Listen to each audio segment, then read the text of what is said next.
Is there a maximum window of time that you're allowed to have the goal for raising money? Very good question. The answer is there is no maximum, but we've done a lot of testing on that, and we find 4 to 6 weeks to be the best sort of possibility. If you go on too long, people just forget about it. So you want to keep it sort of within a shorter period of time. That's when we've seen, that's been sort of the sweet spot for most artists. But some artists will say they'll do all the work, like all the training and do the video and everything's up and running, but they don't want to actually go post it until 3 months down the line because it's tied to an opening of theirs or something. So it's totally up to you what you want to do. A sense of urgency really helps your cause, though. Okay. No question. Having a very specific goal, Yeah. Oh, you have to have a specific goal. like completion or. 3 more days to raise my last $3,000. All of a sudden, all your friends want to help you out. Right. Yeah. That's what I mean about a sense of urgency. Okay. And one other question I have is how key has it been for the artists in getting the word out themselves besides Very what important. you do through the site? Very important. Very- You have to do it. You have to do the work. That's a big piece of it. through your own social network. In our early days, there were some artists who did all the work, posted the project, then just sort of sat back and nothing happened. You have to reach out to your people. And that's important because, again, you're building that personal database that will be with you for the rest of your life. So, and then you're also helping build the entire site. So that's a big part of it. And for instance, Bill Frisell, the jazz guitarist, worked with Bill Morrissey, the filmmaker, and they've done a new film about kind of the history of the Delta blues and the artists that moved after a big flood in 1927 up to Memphis and Chicago and Nashville. And they raised, I think, $20,000 in the site, but Bill has 8,000 names on his personal mailing list. And so he invited every single person to come in. So, you know, that level of people, numbers are coming into the site and looking around. So that's interesting. And okay, so one more question. Sure. So I have the mic. Hate to hog it, but I was a little confused when you said something early on in your presentation. Did you say that donors also have a page for themselves? Yes, exactly. So in other words, we want to build a community. And you know, if you're interested in being an active part of that community, you can put up a profile and a photograph, you can say the things that you like, you know. So maybe I say architecture and design. Well, if they're interesting projects, you know, if you like this, check out this project. So there's that level of communication that we're trying to get rolling too in the site. Yeah. So anyone can put up a profile.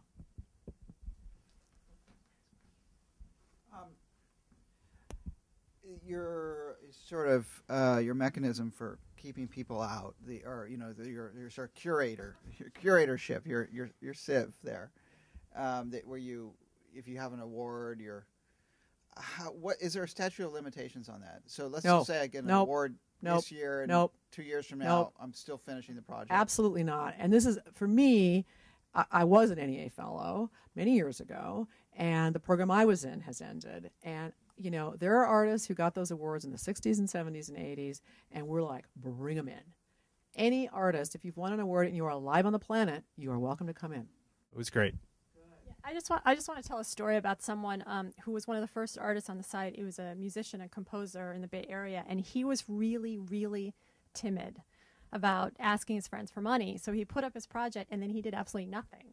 And of course, he didn't get funding. So later on, I saw him at something a few months later, and he said, you know, I feel really bad that I kind of let you guys down, you know, and I asked my friends later on, I told them about it, and they all told him that he really should have asked them for money. So your friends are sort of willing, you know, to really support you if you just ask. Oh, yeah. One other question. Sure. What happens if you don't make your You goal? get zero. Okay. Nothing. And here's what happens. Your credit card is held. So you make a gift, and you instantly get an email that says, you know, $100 is being held in your credit card. If the project funds, it will come out of your account and into the Amazon account that is holding it for us. So, but if you don't hit it, you don't get it. So there's a deadline. People love a deadline. But you can always come back. Can always come back. Project can come back. And we actually have had that happen, especially at the beginning when we're all trying to figure out how this thing actually worked. There are a few artists that didn't get funding, and so we actually worked with them and implemented all the lessons that we learned, and then they put their projects up and then got funding. So we don't care how many times you come in. It's okay. The $200,000 project coming into the site, I'll give you a little preview of that. This is a film by the filmmaker Nina Menkes out of Los Angeles, and her executive producer is Gus Van Sant. And I spoke at a presentation like this a couple of weeks ago, and she introduced herself to me and told me what she wanted to do. She said, I want to raise $200,000. And I was like, well, that's a lot of money. Are you really prepared for that? I mean, that's 4 times more than we've done so far. And she said, I have all the donors. They're all my investors. They love the idea that they're getting a tax deduction. Now, of course, on the back end, they're not going to get any, she makes money on the film. They're not going to get any kind of shareholder benefit. But, how many films actually bring benefit to the shareholders at the end of the day of the, hundreds of thousands of films that are made every year? So she was super excited about it. So that'll be an interesting test. Will it work? Who knows? We don't know. But I said, as long as you're, open to experimenting with us and open to it not happening, we'd love to do it with you. So we try to be realistic with people.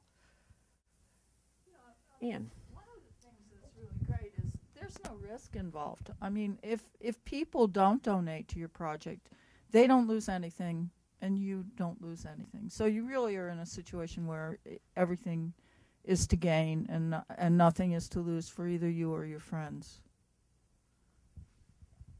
Anybody else? All right. Well, thank you so much for coming. Oop, there's one more.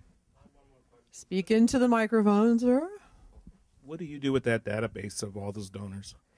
Well, right now, nothing. Eventually, we do know that we're going to be speaking with those donors, asking them to support the work of United States artists, the work of USA projects.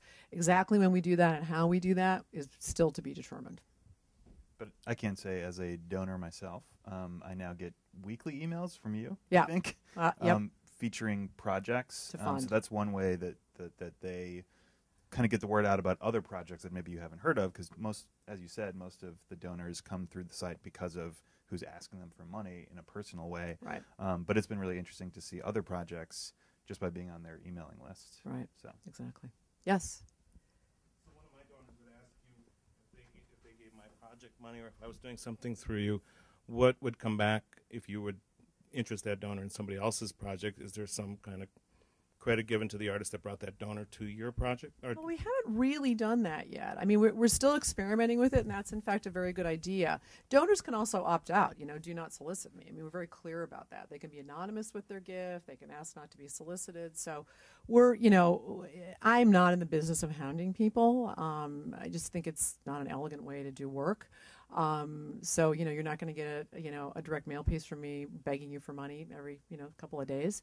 But this sort of weekly update on the site, I think, is actually very interesting, and in a way, of course, sort of a soft pitch from someone. But the idea of, you supported the project of blah, blah, blah, you might be interested in such and such, that is a way we have been connecting with people.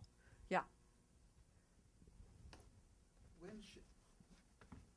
When should we come to you? Right away before we start to put together our pitch and all that, or should we have all that materials prepared in advance? I think the different people come in with different levels of readiness, and our one-on-one trainers might say to you, you need to do X, Y, and Z, and then come on in, or it's perfect, let's work together. And actually, when you call into those folks in our office, there are 4 or 5 people who do this. They're artists and curators themselves, so they sit in your seat. These are not people who do not have experience working as artists or curators. So it's a really, really great group of people who are on the other end of the line. Well, I would really recommend not having things prepared. I mean, you have a certain amount of written stuff prepared already in your project. You probably have some clips already. But I would suggest that you not prepare things ahead. Yes. So it looks like what you showed on of the examples that I'm sorry. It looks like what you showed from the examples of projects that everyone does a personal pitch video rather Yes. than a clip of their film or whatever. Well, they put clips. The filmmakers often put clips in, but everyone in their pitch includes video. a personal pitch. Yeah, you want to hear the voice of the artist. You want to make, that's a very strong connection that you want to make with those donors. Very important. Okay. Some don't put themselves in, but it's the rare case. You recommend it. Oh, absolutely. It's just when you look at someone's face, and they're talking to you, that connection, there's nothing like it, even on the screen. It's harder to say no to somebody's face when they're asking you for It's money. true. You've gone that far.